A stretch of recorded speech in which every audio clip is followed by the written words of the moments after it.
Baik. Di Warawali juga Pak banyak Cina-Cina datang Pak. Ya. Saya menambahkan itu pasti senjata dari Cina. Ini ancaman. Baik. Ingat Pak, negara akan hancur dari Cina Pak. Ya. Saya pertama kali betul Bapak kali itu. Baik. Tolong perhatikan, anak negeri cucu-cucu Ya. kita hancur. Dalam kapasitas sebagai ketua Regu Ansor, saya memimpin pasukan Ansor bekerja sama dengan Batalion 328 Kujang 2 dari Bandung. Jadi fakta ada senjata Jong untuk angkatan kelima itu bukanlah isapan jempol.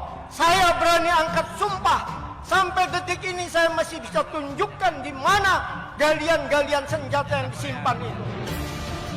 Tetapi di kemudian kemarin ketika Jenderal Gatot Nurmantio mau lengser, beliau mencegah masuknya sekian ribu pucuk senjata dari satu negara tertentu yang diimpor oleh institusi tertentu yang bukan haknya.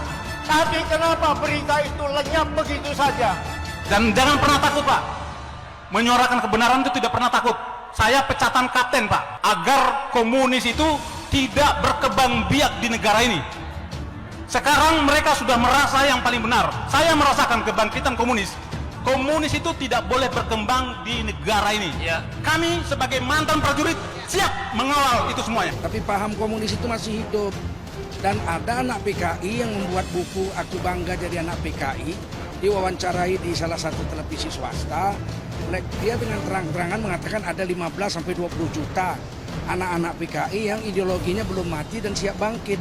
Orang-orangnya sekarang sudah makin kelihatan terang-terangan, menulis buku Aku Bangga Jadi Anak PKI, kemudian melarang-larang diputarnya film G30 PKI. Bukan mustahil sekarang ini mereka akan memberontak, cuman caranya tidak seperti cara kuno. Mereka menduduki partai-partai politik, memegang kekuasaan dan memasukkan ideologi-ideologi anti agamanya itu. Tanya kepada masyarakat Indonesia khususnya bahwasanya kita tegas dari 3 ormas FKPPI, Pemuda Pancamarga dan Pemuda Pancasila, haram hukumnya komunis untuk hidup lagi di Indonesia. Kalaupun ada, kita siap ganyang PKI dan kita potong kepalanya. Karena kalau tidak sekarang, saya tidak yakin Indonesia ini akan lebih buruk daripada kejadian Suriah, lebih buruk pada Vietnam. Makanya harus sekarang saatnya sebelum mereka tumbuh tambah menjadi besar. Pertama, secara undang-undang dan konstitusional kita, baik itu TAP MPR 25, 66, Undang-Undang Nomor 79 sudah jelas komunisme itu haram hukum di Indonesia. Yang kedua, ini sudah arahan secara implisit dari Markas Besar Komando TNI Polri, karena mereka sudah beraninya muncul baik itu di sosial media ya, mengadakan gerakan-gerakan bawah tanah, tidak lagi di bawah tanah, mengadakan seminar-seminar, menciptakan buku. Ini sudah tanda-tanda yang sangat jelas tidak bahaya laten, ini sudah bahaya nyata yang harus kita bumi hanguskan dari sekarang. Ada tapi mereka cepat hilang. Maka pesan hari ini jelas, jangan coba-coba hidup komunisme di Batam, khususnya di Pulau Batam. Ya, kita jangan pernah lupa dan harus ingat bagaimana kebiadaban mereka tahun 48, bagaimana kebiadaban di tahun 65. Jangan kayak kita masyarakat biasa, jenderal pun mereka bunuh. Orang lagi menunaikan ibadah pun mereka bantai, mereka kubur hidup-hidup. Ini harus diingat lagi. Kita jangan terlena dengan propaganda sinetron-sinetron yang melemahkan kita dengan narkoba. Ini adalah strategi kontradiksi yang dimainkan oleh PKI. Ingat, PKI itu sangat licik, ya. Dia pandai menebar kebencian, dia jago memfitnah. Nah, ini harus kita ingat kembali masyarakat. Jangan terlena. Komunisme itu adalah ancaman nyata bagi keutuhan NKRI. Tokoh komunis siapa? Salah satunya Ripka Ciptaning. Ya, Ripka Ciptaning. Ripka Ciptaning ini yang menulis buku Aku Bangga Jadi Anak PKI, yang mengatakan kami sudah punya 20 juta. Jadi ada, kalau ISIS sekarang berapa? ISIS yang diribut-ributkan akan pulang berapa jumlahnya? 400, sedangkan komunis 20 juta. Mana yang lebih berbahaya ISIS daripada komunis? Ini harus kita jawab ini. Kita pesan kepada pemerintah, kalau Anda memandang 400 ISIS sangat berbahaya ke Indonesia, bagaimana Anda telah memulangkan pelarian-pelarian komunis yang ada ke luar negeri, tokoh-tokohnya Anda pulangkan ke Indonesia, dan sekarang jumlahnya lebih dari dikatakan 20 juta oleh tokohnya.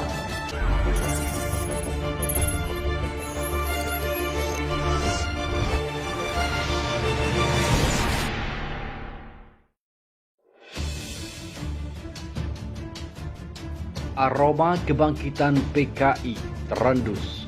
Komunisme is reborn. Usir TK Cina dari Indonesia. Bupati Konawe ajak lawan Cina. Pemirsa, sebelum Anda melanjutkan, jangan lupa untuk klik like, subscribe, dan aktifkan lonceng notifikasinya agar Anda tidak ketinggalan informasi terbaru dari channel kami. Cium kebangkitan PKI, Anton Tabah. TAP MPRS hilang, komunisme reborn. Gelora.co.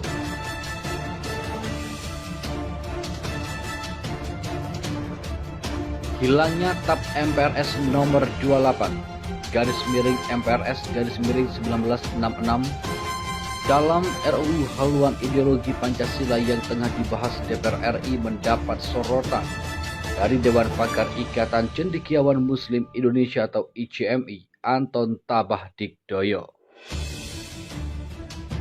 Menurut Anton Tabah, saat ini upaya kebangkitan PKI sudah makin tercium tajam, terlebih dengan hilangnya TAP MPRS tersebut yang sebelumnya memang diinginkan oleh kroni PKI. Hal ini, menurut Anton Tabah tentu harus diwaspadai, mengingat paham PKI di tanah air sama sekali tidak dibenarkan. Paham komunis, kata dia, bertentangan dengan Indonesia yang melekat sebagai bangsa religius. Dari sejarah bangsa Indonesia, bangsa religius menjunjung tinggi agamanya. Karena itu, ideologis ateis, komunis, sekuler, pluralisme, liberalis, atau sivilis sangat tidak cocok di Indonesia. Ini teruji sejarah, kata Anton Tabah saat dihubungi redaksi Rabu 13 Mei. Hal itulah yang mendasari keluarnya TAP MPRS 27 garis miring 1966 Jo, Undang-Undang 27 garis miring 1999 Jo, KUHP pasal 107A sampai dengan 107F yang kini justru berusaha dihilangkan dalam RUU HIP.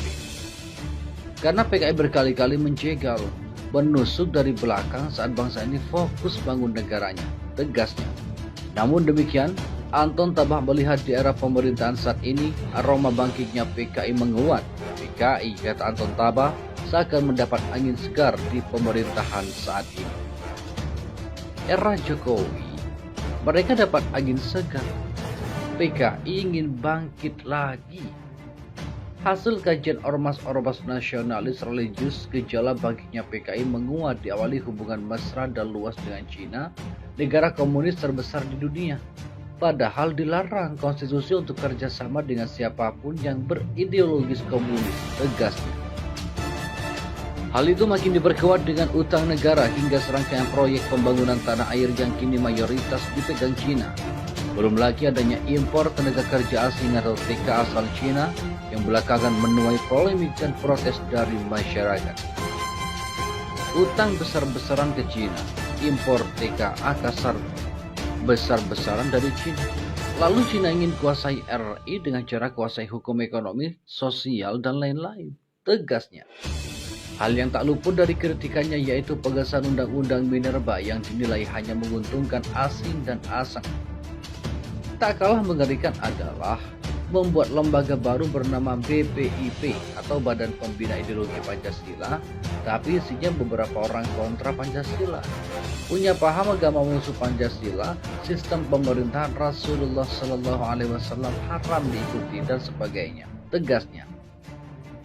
Mengesahkan Undang-Undang Minerba padahal ditentang rakyat adalah bukti rezim sudah keluar dari konstitusi NKRI. Ini adalah negara hukum, bukan negara kekuasaan. Gaya rezim ini persis gaya komunis, tandasnya.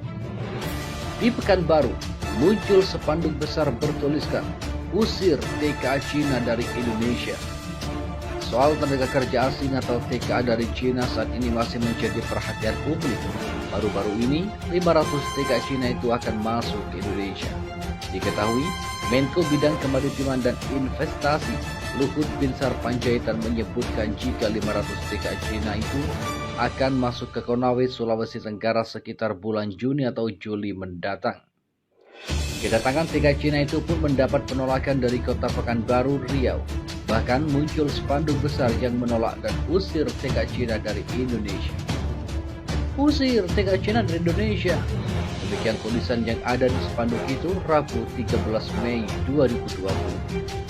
Spanduk tersebut terpasang di jembatan penyeberangan orang atau JPU yang berada di depan Hotel Ratu Mayang Garden, Jalan Sudirman, Pekanbaru.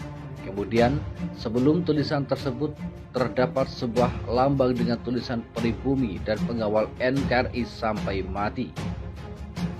Seperti diberitakan sebelumnya, TK Cina itu didatangkan untuk dipekerjakan di PT Virtue Dragon Nickel Industri atau VDNI dan PT Obsidian Stainless Steel atau OSS, yang mengungkapkan kedua perusahaan tersebut tengah membangun pabrik HPAL, High Pressure Acid Leaching, guna membangun industri baterai lithium di mana nikel merupakan bahan baku produk tersebut. Luhut kemudian mengatakan jika para TK itu merupakan pekerja yang memiliki kemampuan yang tak bisa digantikan orang lain. Dia mengatakan saat ini Indonesia belum memiliki teknologi guna membangun industri tersebut. Ajakan Bupati Konawe lawan Cina Tiongkok dianggap rasis. Baru-baru ini viral di media sosial video Bupati Konawe, Sulawesi Tenggara, Keri Saiful Konggoasa yang memberikan latihan fisik bagi Satpol PP di wilayahnya. Saat menguji ketahanan anggota Satpol PP tersebut, Keri sempat mengeluarkan kalimat, "Bagaimana lawan Cina, Tiongkok? Indonesia, Indonesia." Suran Saiful yang selama ini getol menyuarakan penolakan terhadap rencana masuknya TK asal Tiongkok tersebut dianggap tak pantas karena bernuansa rasis. Ini bupati, beneran dia bupati. Dia mau ngapain? Bangga jadi orang rasis. Pak Tito Kemendagri, mohon perhatian untuk meneruskan pemikiran beliau ini tentang hidup berbangsa dan bernegara. Cuit politisi Demokrat Ferdinand Hutahian melalui akun Twitternya @Ferdinand Hayan 2, Selasa 12 Mei, sambil mengunggah video saat sang bupati menguji ketahanan anggota Satpol PP Kabupaten Konawe. Sebelumnya video Bupati Konawe ini diunggah oleh akun @Iwan_Sumule. Ada-ada saja cara bupati lakukan protes dan melawan kebijakan pemerintah pusat. Kali ini terkait TK Cina atau Tiongkok yang dianggap meresahkan. Video Bupati Konawe, Keri Saiful Tamburaka, menguji kekuatan Satpol PP terkait rencana pengusiran TK Cina atau Tiongkok dari bumi Konawe. Cuitnya di akun Twitternya. Terima kasih telah kunjungi channel ini. Kami hanyalah sebatas menginformasikan, Andalah yang memutuskan.